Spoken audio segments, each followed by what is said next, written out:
All right, excited to welcome in Jorge Pena and Bill Boxer here this afternoon. Gentlemen, how are y'all doing today? Very good, thank you. Thanks for having us. Absolutely. I'm great, and thank you for inviting us. Absolutely. We're looking forward to talking to you. So tell me a little bit about the St. Augustine Music Festival. What kind of music it offers? Where did it begin, I guess, first of all? What's the backstory? Okay. A good question, because we get asked that question many times, and and why is that? I would think a lot of people don't know that we even exist here in town. You know why? The fact is that we spend most of our advertisement money outside. It's just designed like that because the money that we get is for it to be expand outside the region. Mm-hmm. So in you providing this platform, it really helps us a lot. Because we do want to see the local people take advantage of this festival. What do we do? As you notice, the name of the festival is St. Augustine Music Festival. It is not about one genre of music or anything like that, but it is concentrated on classical music. I'm a classical musician. I play in the Jacksonville Symphony, and obviously it's geared more towards chamber music. What does that mean? When the idea first came to mind, I wanted to do something different. And I must say that it's not the easiest path, to showcase the best music and give it away. That makes it so special. It is very special, and not just that, it's very unique, because I can almost guarantee that you're not going to find something like this anywhere else. If you want to see something like this, you have to go, to the major cities, New York City, Paris, or something like that. But here you have it. And we're able to attract major players together with local musicians, some of my colleagues. That makes it special, because this is not something that we are presenting. This is not a traveling show. What I mean is that a lot of time what festivals would do is that they contract this group and that group and they present them. That's what they do. Mm-hmm. No, what we do here is we focus on the programming, which means that the programming is selected, then you actually have to cook it in a way. You actually, we rehearse it, and we have one performance of it.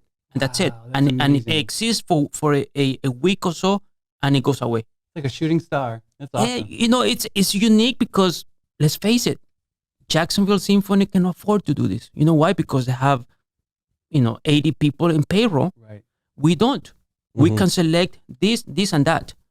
Other festivals, they don't go for it because they want to have one group playing a whole evening. No. Every evening has a very unique feel. It has its own theme.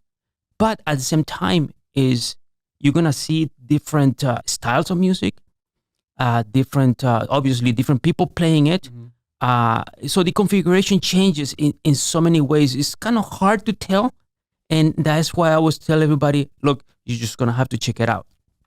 I can almost guarantee that you will have a great experience. It's one of those things, Why does it work? Because it's the utmost, the most professional, the best quality you will see in a while. And that's why I stand up in front of people and say, look, if you like to see this continue, donate. They are free, obviously, but obviously, we do have, expenses like anything else. Absolutely. Yeah. We do pay all our musicians, and we pay them well. That's nice. We don't want to, pinch penny anything. Right. I'm a musician myself, and I know the importance of doing it right. And for that reason, yes, we have a wonderful board, that fundraises, that goes after grants and try to get the money in a different way. Why? Because the mission states that we entertain, and it's not just that. It educates, and it's not just that. Elevates, and I can assure you, every time, every concert that you attend, you will go home with those three key elements. You know, if we don't do that, we're not doing our mission. Yeah. So we make sure that all of that is checked. You know, Yeah. Obviously, I like what I do. Mhm. But in a way, I feel like I'm an ambassador to teach a lot of people that have this misconcept that classical music is boring, that classical music is only for the elite or this. No, we want to make it free so the family next door can come, bring their 5 kids or whatever, and if the kid starts crying, they get up, they walk out. They don't have to feel guilt or anything like that. Yeah. People start clapping in the wrong time, whatever that means. Fine. You know what that means to me Passion. is passion. It Yeah. means that new people coming in that are being introduced to formats maybe, but the bottom line is that you have to enjoy it. Yeah. And I'm open to any kind of music if it's good and if it's done well. Yeah. So you mentioned yourself and kind of the experience and quality of the performers. Yeah. At the music festival. Where do you kind of find everybody? Where do you get everybody and bring everybody together? And then what does rehearsal look like? Because obviously this is a different type of scenario than a lot of the classical concerts we would go to see, right? It is. Well, the musicians, I'm blessed that, I am, I've been in the industry for a long time. I do, as time progressed, I've gotten myself involved in other things. And so I have my hat in different areas. So I do have a lot of connections, and I'm able to, hey, I need somebody, well, I know whom to call. I know such and such and across the country, and I can give them a call. And you know what? They would never have any problem attracting great talent. You know why? That's great. Because they know, we have built a tradition. They know what to expect, and they know that when they come to the festival, they are putting themselves in the line. Is this going to be good? No, they know that it's going to be good. Yeah. They know Working that with they're other going to be professionals working with and- a lot of their colleagues, a lot of people that are the highest caliber, and they have no problem. Everybody benefits, and everybody has fun, and that's what it's about. That's So, great. Yeah. Bill, talk a little bit about your journey, because before we started filming, you talked about how you guys relocated to Florida, you and your wife, and you fell in love with this festival, right? I did. How did your journey grow into this? Great story. We moved to Florida in 2016 from New York. First thing was, let's find the music. We were, of course, classical music lovers, hoping that we would find the music that we love and concerts to go to. That first year, my wife saw an ad that said, St. Augustine Music Festival, free. And she showed it to me. She said, let's go. We did. First, on a personal side, we've never missed one concert since 2016. Wow. So, and it was the experience that we now call the SAMF experience. I could talk about it for hours. Doesn't mean a thing until you're there. Love that. The music is incredible. The setting is incredible. The acoustics are wonderful. It's a spiritualistic feeling just listening to the incredible music. Anyway, how do I move on now? So the next level is in, I believe, Jorge, I think it was it 2018 or 2017 when you had Leon Fleischer Oh yeah, as a yeah, pianist. 17. Yeah. Here's the story. And this is how I got involved. When I was taking piano lessons in New York, my piano teacher had a studio in Carnegie Hall. Every Saturday morning from the time I was 7 years old on, went for my piano lessons every Saturday morning. Wow, what a place to take piano mean, lessons, yeah. huh? Really. I have chills. Like Yeah. So, when I was 8 years old, my piano teacher said, I'm taking you to a concert after our lesson. It was Leon Fleischer pianist. It was his first concert. He was 19 years old at the time. We sat in the hall, remember row 6, center. The main hall was almost empty, but he played the most incredible concert. I was fascinated. And it sat with me. I followed his career over the years. Let's jump to 2018.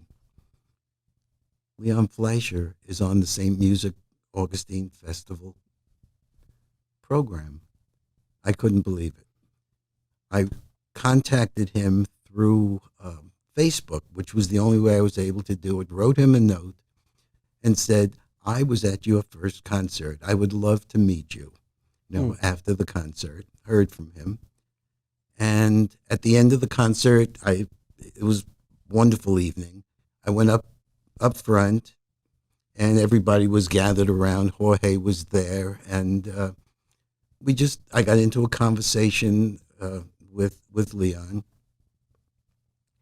And somehow I got into a conversation with Jorge, and Jorge said to me, maybe you could be interested in being on the board. Okay. Wow. That was a kind of a icebreaker moment. Yeah. Yeah. And I said, yeah, that's interesting. And I remember, I believe it was October and November.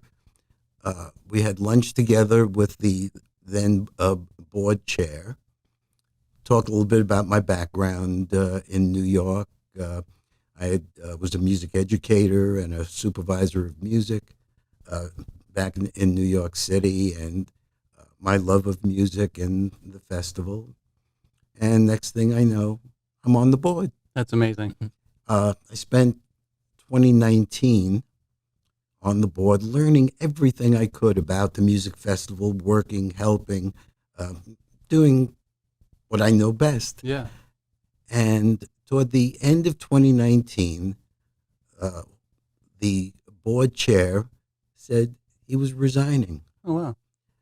There had been a change over just prior to my coming on the board, and the board had gotten a little bit smaller. There were new people, and all of a sudden, my name came up.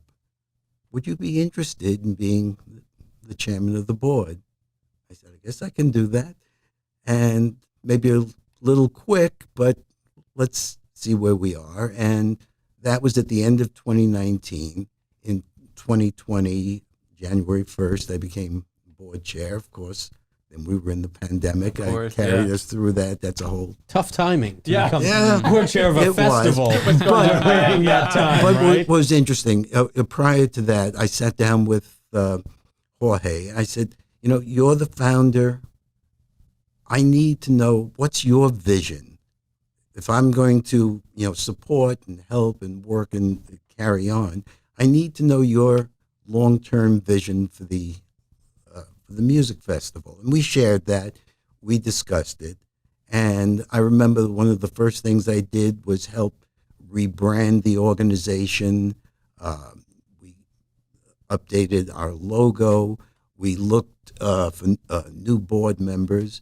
And then I started making connections in the community to build a new board. And of course, as I said, we were then into the pandemic. We came through that really well with careful planning, held on to a good part of our past funds.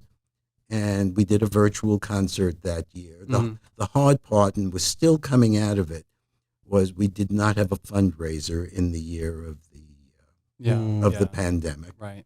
And then we moved on from there. Well, one thing, led to another, and then that carried us into, coming back into the realm of our festival and our concerts. And I made a decision.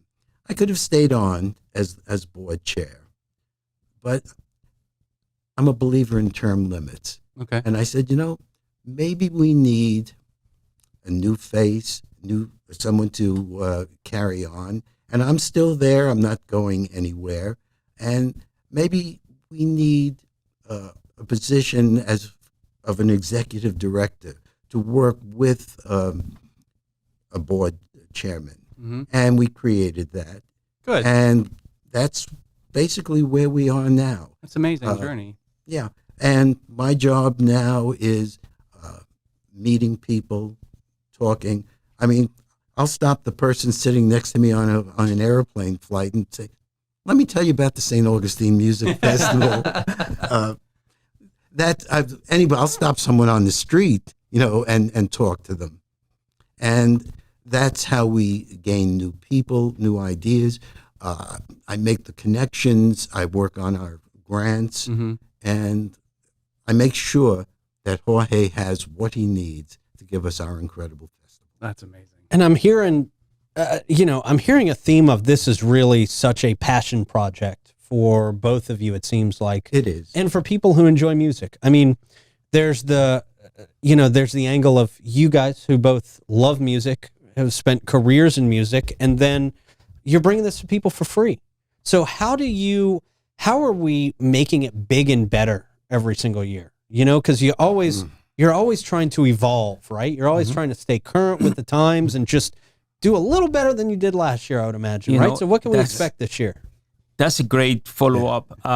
The pressure is always on me. What do we do next? Because it really becomes harder every year in a way because of that. And how do you reinvent? I'm not of the kind that want to just recreate exactly the same thing. Right. And Bill, correct me if I'm wrong with this, but every single festival, last 18 festivals that we have had, have been different. Yes. I mean, we have commissioned new pieces. In fact, we commissioned a huge 450th anniversary piece that, I mean, it's just amazing. It's one of those things that will stay behind way after we have died, kind of thing, Awesome. But so going to what you're asking, how do we make the festival better? You change the themes, and that. Let me explain. I spend a lot of time thinking of what is it that I want to do with a particular festival, with a particular night. Overall, the overarching theme is that this year finds me very preoccupied with wars, with things that we have gone through. The pandemic and the wars seem to be a big influence this year somehow. And you will see it I wasn't thinking too much about it to make it, okay, I'm going to make it like this. Somewhat, yes, but subconsciously, I think that's what keeps the whole thing together. Mm-hmm. And every year is going to be different because... Well, because it affects the audience, it affects the public. So that obviously it's a reflection of... Obviously, but I think that it's my job to bring that. As an artist, I think that I need to think a little bit higher than just, okay, putting a bunch of music together and calling it this or that. Right. Mm-hmm. You have to think a little bit more. And believe me, you have to spend some time thinking about it. How do you make this work? Because obviously, we don't have unlimited resources either. We have to have a cutoff line on everything. So what do we do? And this year, I decided to do a couple of things. I think that the tension of what's happening globally in a way is there. The other thing that I think affected me a lot is that, I thought, I wanted to read a little bit more of, Spanish. Obviously, I came to this country very early, for college, and kind of stopped my Spanish heritage culture in a way. Mm-hmm. So, lately, as you mature, you want to get yourself involved. And I started reading some of the classic and stuff. And I got it, I'm going to read Don Quixote de la Mancha. So, okay, I read it. Amazing. And that influenced me. And so I thought, I'm going to do something with this theme, and that's what we have. For example, the first night is a night of evolution. That's beginning of the festival. We start with a piece by Telemann, which will be the the default musician for what classical music is. It's a Baroque composer who was even more famous than Johann Sebastian Bach during his time. It's like you cannot go wrong. It's just one of those pieces that is classical. You hear, it's classical music. You don't have to know anything about it. Oh, it's a classical music, but it's beautiful, and it progresses. And we finish with an Argentinian composer, bringing you some of his take on how much has changed in history. There's a Argentinian composer. There's a great composer that brings out what is it that what was going on in his own time. So much has changed. So again, I don't want to go into details about each piece because we will stay here for a long time. Yeah. The next night that's the Friday 21st, June 21st, the 22nd. For example, we get to that mystic. We call it mystic Latin, and again, it's one of those things that if you don't come, I can almost guarantee you're never gonna hear this piece again. Wow!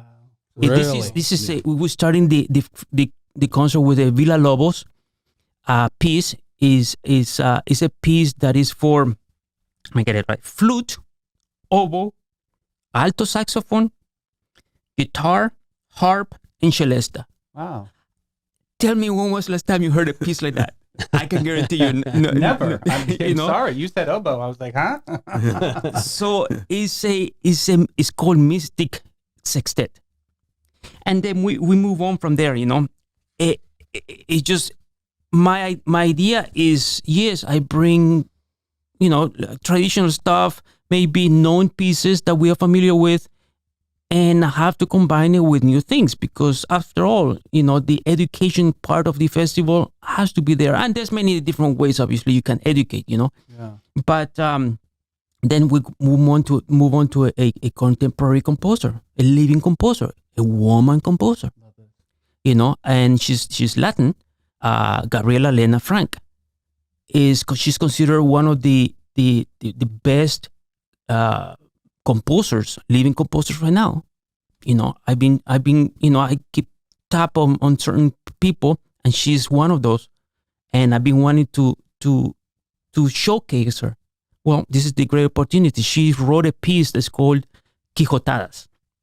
It's basically a piece that revolves around the craziness of Don Quixote.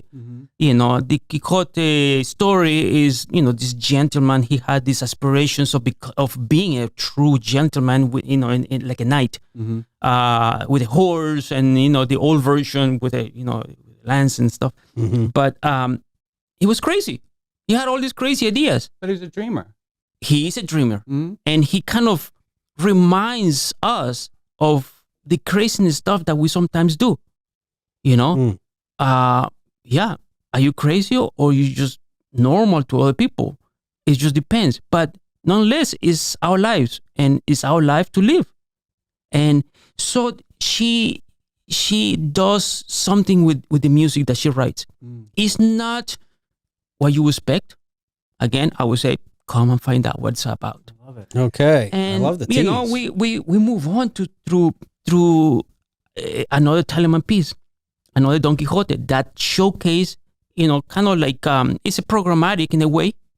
It kind of basically goes through some of the same things that Lena Frank does, but in a more traditional sense. Every night is gonna be different. You kind of get the best of all the worlds here. I'm Yeah. seeing a full, well-rounded I really can go down. 3-day event here. Yeah. We finished with the fire, El Amor Brujo. This is an original arrangement that he did. It's a sextet version, and it's one of those pieces that you hear it. Oh, I know that one. And it's one of those things that, again, you just have to check it out. Yeah. Those are two concerts. I can tell you about the Mozart and Americana. There's so much information over here. It's kind of hard to know where to begin, where to end, because every single night it's a microcosmos of the whole festival. So this everything has a theme. Every concert has a line going through it. Well, let me just tell you the main themes. Oh, that's on the first week. One of the concerts that we really haven't talked about is the Juneteenth concert. That's June 19th, obviously, and we're featuring not just an artist, but somebody who is also local. Marcus Roberts, he attended the School of the Blind and Deaf, and he's technically resides in the area, although you're never gonna see him around because he travels the world most of the time. Yeah. So we booked him, and we're collaborating with the Cultural Council. And this is one of those concerts that obviously, if you are in the jazz, into jazz, you don't want to miss it. We're gonna be featuring the original version of the Rhapsody in Blue, and we're still waiting we're engraving new parts. This is gonna be the just like the original version that Gershwin had intended. So we're gonna recreate that on that night. That's very special. It's obviously is why it's important, because it's the 100th anniversary of the piece. Now that's a ticketed event, right? That's a ticketed event. It's also at okay. the Lewis Auditorium. Thank you for telling me that. Yeah, okay. that's Perfect. the Good only deal. the two things that change in this concert is that since we are collaborating with the county, things are a little bit different, Okay. and Yeah. we in a way we're utilizing this concert to fundraise. We make it happen so we can actually put the other concerts, and obviously the other concerts, they're classical in nature, but they're very different. What concert to come to? Well, some people might say, I want to see some chamber orchestra play. And mind you, we play fantastic music and hard stuff, and we play without conductor. We stand up, we play without conductor. When you see something like that, it gives you chills, because it's kind of like magic. How could all of these musicians be playing exactly in unison, at the right time and everything? And it just sounds great. Yeah. Yeah. It sounds amazing. So who is your kind of ideal attendee? I mean, it sounds like obviously people who enjoy classical music are going to absolutely love this. Yeah. But we talk about the education piece. Mhm. I mean, I'm sure it sounds like you're more than welcoming to people who may have never experienced classical music Yeah. in the first place, right? Yeah. Get them in the door, get them exposed to this type of music. Thanks for the question. I think that you're right. If you, as we all mature, I think that we have a tendency to gravitate towards something that has a little bit more meaning than just the entertainment part. We can appreciate it more. I think we have. I mean, maybe we mature that we start thinking about it differently somehow. I have no idea, but it happens. But I would like to invite all the new members. The younger crowd in a way. Because there's no need to wait. There's so much. That's one of the good things about classical music. It's been around for such a long time that there's a lot to choose from. Mm-hmm. Like I was saying, yes, maybe you want to come to the concerts that have chamber orchestra, but maybe not. Maybe you want to come to the ones that feature different, smaller ensembles. Maybe you like Baroque. Maybe you like a little bit more romantic. Maybe you like a little bit more contemporary, And some of these contemporary, they are not just crazy kind of sounds thrown together. No, they were particularly selected because, one, they fit in the theme, and they have something to say. So I'm just thinking about our viewers right now, and all of the different things that you're saying. Is there a certain spot that they can go and research about these different concerts and see which one fits best for them? Very good. Obviously, we have our website. Our website is our main hub. All the programs are there. I would say, look over it. We have some videos and social media Nice. that kind of helps people. Yeah, paints the picture in their mind what they're going to walk into. I like Yeah. that. Yeah. And our program notes also, which gives a descriptive of some of the music or a little history, a little background, which is always very helpful to read and to know. Gives you more of a sense of what you're listening to, and that's online. And that's samfestival.org? That's a shortened version of it. Could either be StAugustineMusicFestival.org or SAMFestival.org. Nice. Okay, great. And people can get tickets out there too, I Yes. assume. Yeah, Yes. for the All right. June 19th one, yeah. And let me just say Great. last thing. Sure. For those people who want to come, obviously, you don't have to have the tickets right away, but I would encourage for you to get them because we saw last year that we gone back to the kind of crowds that we used to have pre-pandemic, and that means standing room only. And it used to be that we used to 100 people would be like turned away because there's not enough space. So if you're really interested in coming, I would say come early. Okay. Get your ticket. Now we implemented this ticket system, so Even we try to manage it better. Concerts, for a few reasons, we ask that our guests register through Eventbrite for a free ticket. It gives us a sense of the size of the audience, what we need to do, and it gives us the demographics, and we know where our people are visiting us from, which is so important when we're writing grants and fundraising. And fundraising. So, Bill, let me ask you this real quick question. So, concerts start at what, 7:30? Concerts begin at 7:30. You guys are saying early. What does that look like? Okay, the doors, as far as coming in, the doors open at 7. Okay. And it's 7:02, you might miss out, so be there at 7. Gotcha. Yeah. Well, everybody lines up outside the basilica, reaches out often to St. George Street, and people know they start coming at 6 o'clock. Camp get out and their get ready. seat. But of Their course, tailgate. and of course, for people who donate in advance to the St. Augustine Music Festival, they do gain early entry and preferred seating in the basilica. That was a hint. Nice. Right. Well, this sounds amazing. I mean, this sounds like it's going to be a whole lot of fun and a real eye-opening experience, especially for people who may have never experienced classical music before, which I absolutely love. It's free, and it's. I always just tell people, don't be intimidated. Come and enjoy the experience. I love it. Very That's cool. amazing. This is so cool. Jorge, Bill, thank you all so much for coming by. thanks This is a Thank great you. conversation. So much enjoyed talking with you. Absolutely. Awesome. Yeah. This sounds like a great one. Sounds like an awesome one. Yeah. This is. And I would expect this to be full. So I would kind of second that sentiment of get in early. Get yourself there early. We'll put that information in comments for everybody. But let's get this up and out. This is a great celebration. That's awesome. And for sure.